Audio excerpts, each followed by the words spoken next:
গল্প বিল্লাল ও অদৃশ্য রাজ্যের চাবি।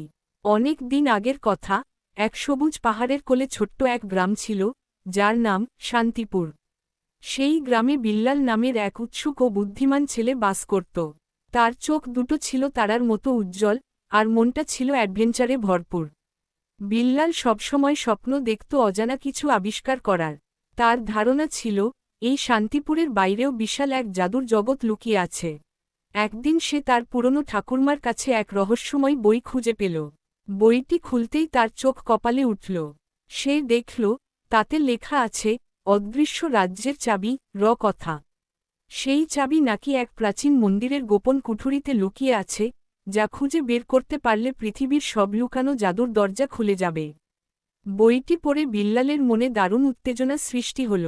সে ঠিক করল, এই চাবি তাকে খুঁজে বের করতেই হবে। পরদিন সকালেই, কাঁধে একটা ছোট ব্যাগ আর মনে সাহস নিয়ে বিল্লাল বেরিয়ে পড়ল চাবির খোঁজে।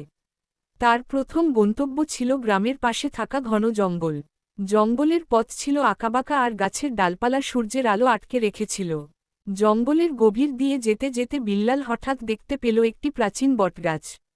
সেই বটগাছটি এতটাই পুরনো ছিল যে মনে হচ্ছিল যেন পৃথিবীর জন্মের পর থেকেই সেটি ওখানে দাঁড়িয়ে আছে। গাছের কোঠরে একটা মস্ত গর্ত, আর তার মধ্যে থেকে মৃদু আলো জ্বলছে। বিল্লাল কৌতূহলবশত সেদিকে এগিয়ে গেল। গর্তের ভেতরে উকি দিতেই সে দেখতে পেল একটি সুন্দর কাঠের সিন্দুক।